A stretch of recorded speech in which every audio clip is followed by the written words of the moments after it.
Alright, we are back with a new video, and today I'm going to be giving my personal thoughts on Survivor South Africa Return of the Outcasts, which recently wrapped up, and for the most part I felt like this was a pretty solid season. Now I know there are people who really don't like the season, particularly in the back half of it, where a lot of the more fan favorite characters went out pretty early on, which led to a seemingly underwhelming post-merge, when in reality I feel like this was a pretty solid season throughout.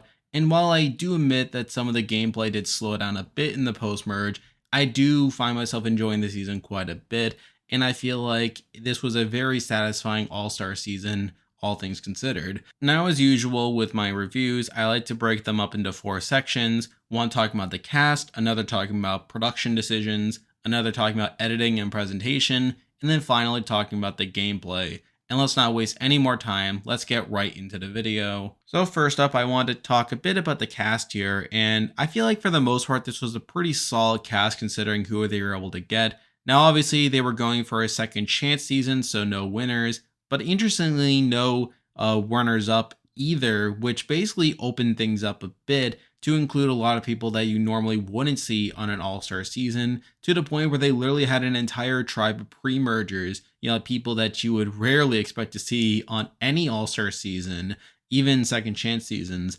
Now, I kind of understand why they were going for this approach, as it was pretty clear that they couldn't get certain people like a Santoni, people like a Werner, for example, were all pretty notable figures that they couldn't get, as well as some key runners up in the process. So I kind of understand the limitations they were going for. And for the most part, I feel like they made some pretty solid picks here, where we still got some pretty notable figures like a Chappies, we got a PK, we got a Tony, we got a Palessa.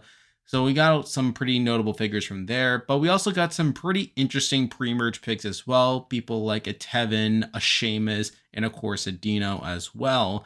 Now, admittedly, there were some pretty oddball picks even for this theme. People like a Tanya, people like a Teriso. However, I feel like they kind of worked out for the season, all things considered. And then, of course, we got the diversity in the seasons as well, where coming into it, I was a bit worried that they were only going to pick people from Philippines on, but they really surprised us by having quite a bit of champions players. And then, of course, Taijin, who was playing all the way back in Maldives. So I was pretty impressed by the cast they were able to get considering the limitations here. And for the most part, I do like the general theme of having it being 10 pre-mergers and 10 post-mergers here. Now, admittedly, I still think there were a couple duds on the cast, namely a Killarney, for example. I feel like she was someone who didn't really offer much for the season, but for the most part, I was pretty impressed by this cast, and I feel like they definitely came in with some pretty interesting arcs on the season. So on the whole, I do find myself enjoying this cast here. Next up, I wanted to talk a bit about the production decisions that were involved, as well as some of the game format choices that they went with. And admittedly, there isn't too much to say here, as outside the Outpost, there wasn't really any fancy twists that they put in place, with even the Outpost just being a way of allowing some interaction to happen, as well as some people to get some advantages, but not in a really systematic way, as we saw in like Island of Secrets or Immunity Island, where it was more or less a season-long twist. It really felt like the Outpost was just an occasional thing that they threw in, either for a 2-parter episode or just for whatever at the end of the day. So I feel like it was largely inoffensive, and I feel like during the pre-merge it really allowed some pretty interesting interactions with people from other tribes, so at least there's that.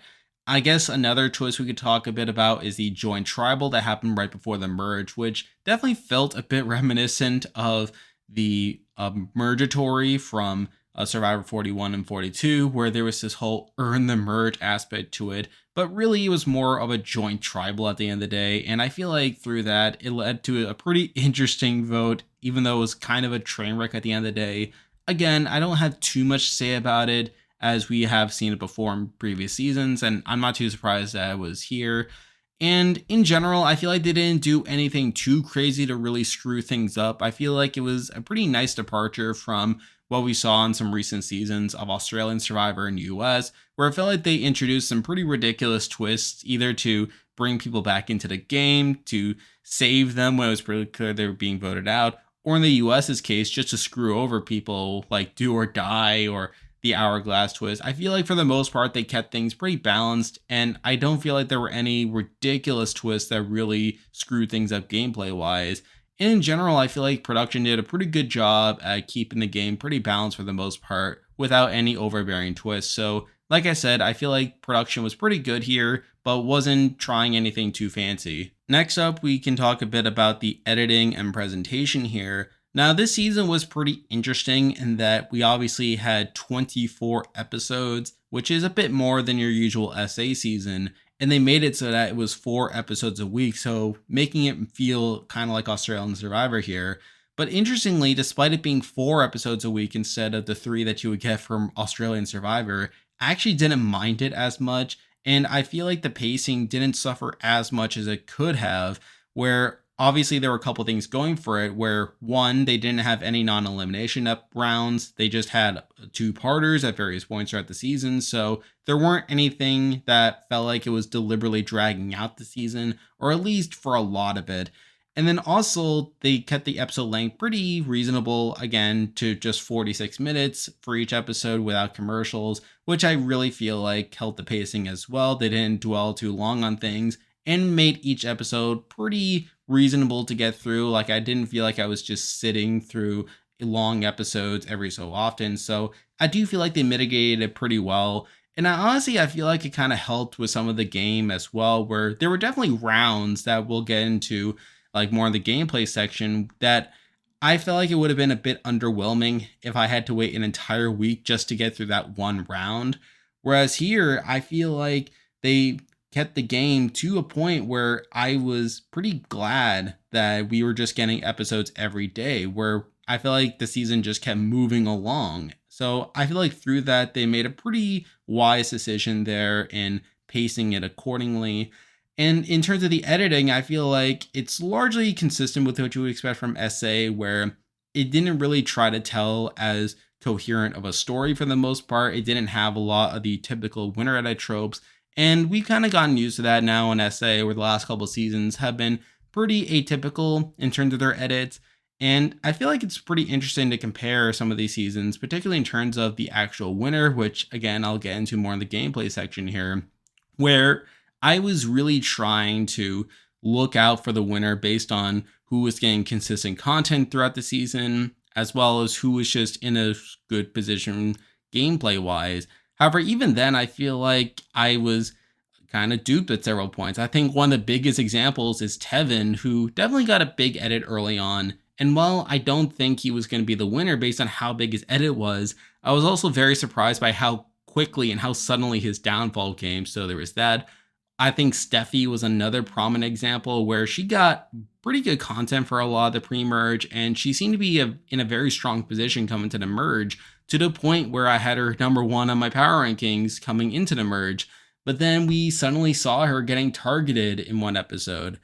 Now, admittedly, I feel like the other side of that is that I don't feel like the edit of this season did a pretty good job at tricking us per se, where I feel like once we got into an episode, I felt like I was able to predict who was going to go home more often than not. And I don't feel like it was trying super hard to trick us either.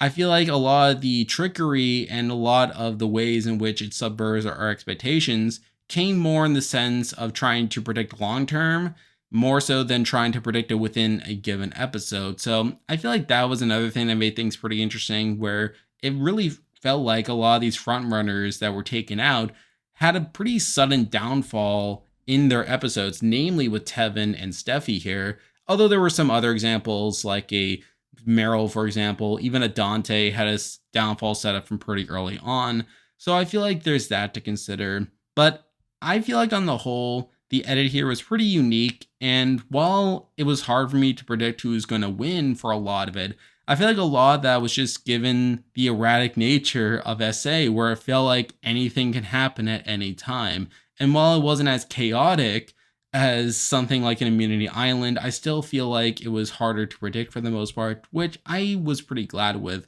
So on the whole, I feel like the editing here was pretty good, although admittedly it was predictable at certain points. Finally, I wanted to touch a bit upon the gameplay from this season. And for the most part, I feel like the gameplay was pretty strong, where we got plenty of interesting vote outs along the way. And it was pretty interesting seeing how a lot of these people were approaching the game on their second chance. Now, admittedly, I feel like there were quite a bit of people who didn't really learn much from their first time. I mean, people like a Pinty didn't really learn much, for example. Tanya didn't really learn much. But we also saw plenty of people try to switch it up. People like a Dante, for example, even a Steffi really tried to embrace the more social game this time. And of course, we had some people really managing their threat level to varying levels of success. I mean, I feel like Tevin was someone who's really playing hard early on, only for him to not really manage his threat level super well and be taken up pretty early. So there was that. Sheamus had a pretty interesting arc where he was really trying to prove himself after being the first boot. And obviously, while it didn't go super well for him either, it was pretty interesting to see how he came to terms with that and just to see him getting all the screen time. So there was that. Obviously, we had some interesting vote outs as well, such as the Shona round, where she literally chose to go onto the tribe where she was going to be down the numbers, and they almost managed to pull off the Dante blindside until Phil screwed it up. So there was that. And really, Phil made some pretty erratic decisions as well that just made a lot of the game pretty interesting, even if it made me question Phil as a player. Taijin was another player I found pretty interesting to watch, where obviously he was one of the more strategic players from his original season back in Maldives.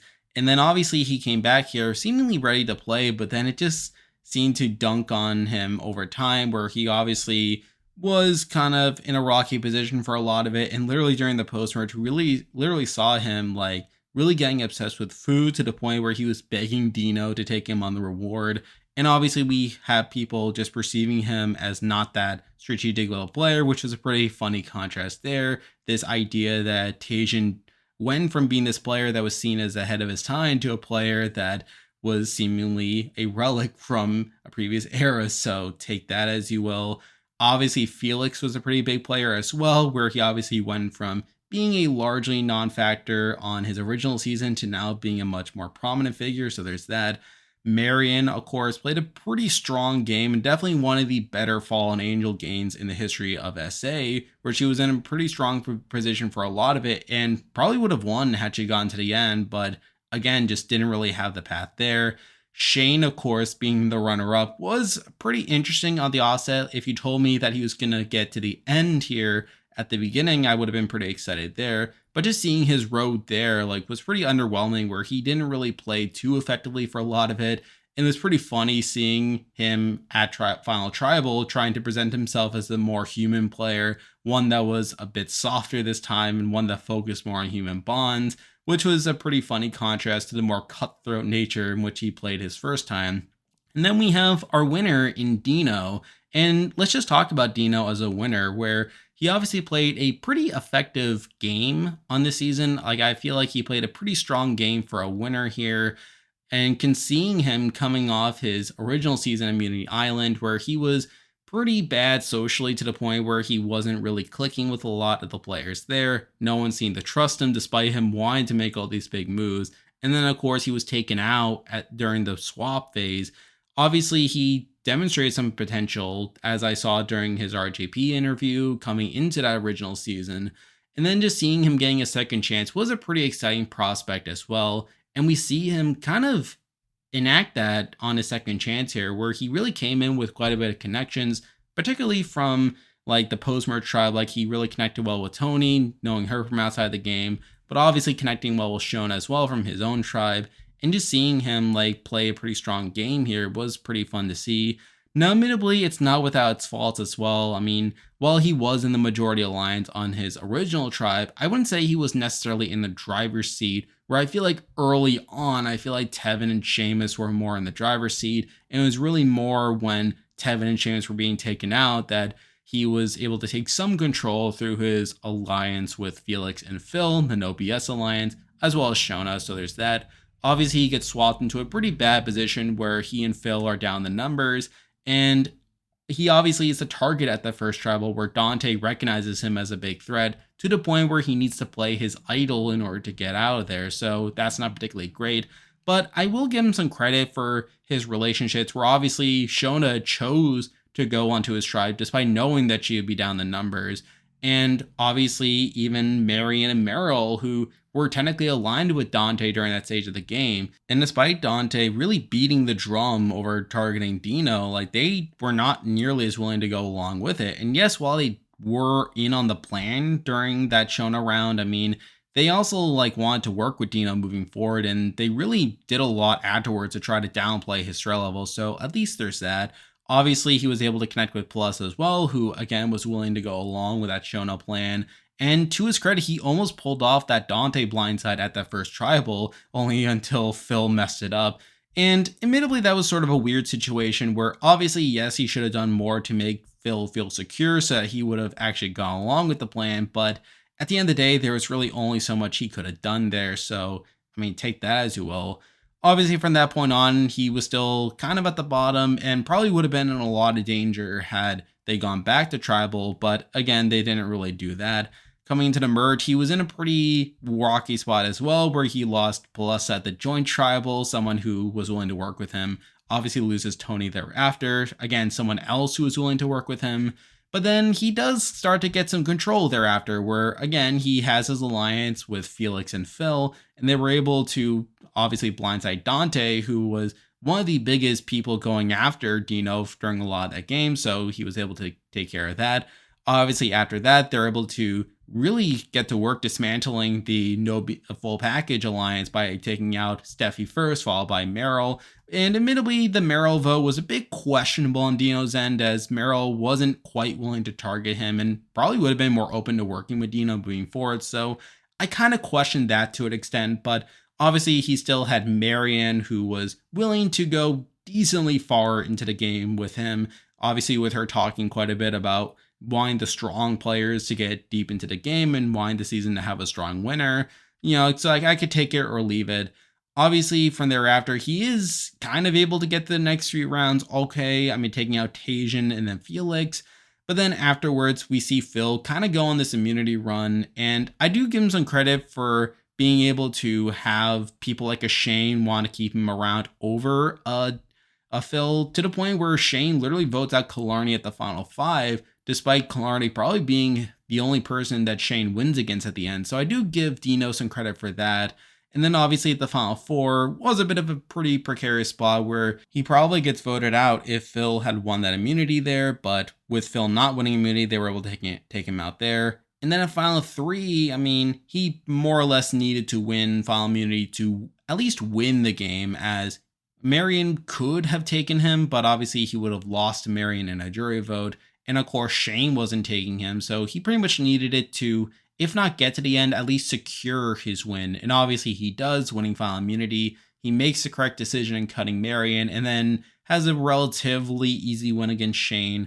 So on the whole, I do find Dino to be a pretty impressive winner from the season. Definitely one of the better winners in the grand scheme of Survivor. Now, in terms of SA, he's not the best. I still think Rob Bentley and Graham are probably better winners from SA than him, but he's still a pretty impressive winner, and probably outside Marion, probably is the most satisfying winner to come out of the season from a gameplay perspective, but also from a story perspective. Just seeing him coming into the season after him flaming out of Immunity Island and then winning the season as a former pre-merger is a pretty satisfying outcome as well. Not to mention the fact that he was the only non-champions player at the final 5, but then him still getting to the end and winning. I do find that pretty impressive as well. So on the whole, I was pretty happy with the Dino win, and considering everything he went through to get there, and I haven't even mentioned him breaking the car curse along the way, I am pretty happy with the Dino win, both from a personal perspective, but also from a gameplay perspective. So on the whole, I am pretty impressed by the gameplay from the season, and while it's not the craziest in the world, I mean, there were definitely some slow stretches during that post-merge there. I do feel like the gameplay here largely held up and was pretty satisfying to me. So on the whole, I did find myself enjoying the season quite a bit. Now, I kind of understand why people kind of turned on the season around the post-merge, as again, we did see some pretty likable people being taken out, but I feel like there were enough likable people on this cast and enough storylines going there to where I probably would have been pretty happy with most winners, or at least most people winning the game if that came down to it. And considering Dino was the one that came out on top, I was pretty happy there. Plus, I feel like there was enough interesting stuff going on throughout the season to where I did find myself enjoying it quite a bit from start to finish. And now, yes, the pre-merge was definitely better than the post-merge, but I can't say that this was a bad season at the end of the day. And I feel like it is one that largely holds up to the standard that I hold SA at this point, where I do feel like SA is a pretty good iteration of the show. And I feel like they really handled this all-star season pretty well. So at the end of the day, I do find myself enjoying the season quite a lot. So there we go. That will do it for this week's video. If you like this content, be sure to like and subscribe. It really helps out with the channel. Now, I will be coming back soon with a player ranking where I'll be ranking every player from this season based on how they play on the season. So stay tuned for that. Obviously, Big Brother is still going on, so I'm still doing my weekly power rankings for that. And we got some other shows coming along your way. I mean, we literally just got the cast for Amazing Race 34, so I do plan to do some coverage for that season. Survivor 43 also starts in a couple weeks, so I'm pretty excited to cover that as well. A lot of stuff coming your way. And if you haven't already, be sure to join my Discord server. I'll leave a link to join in the description. A lot of stuff coming your way. But for now, that is the video. See ya.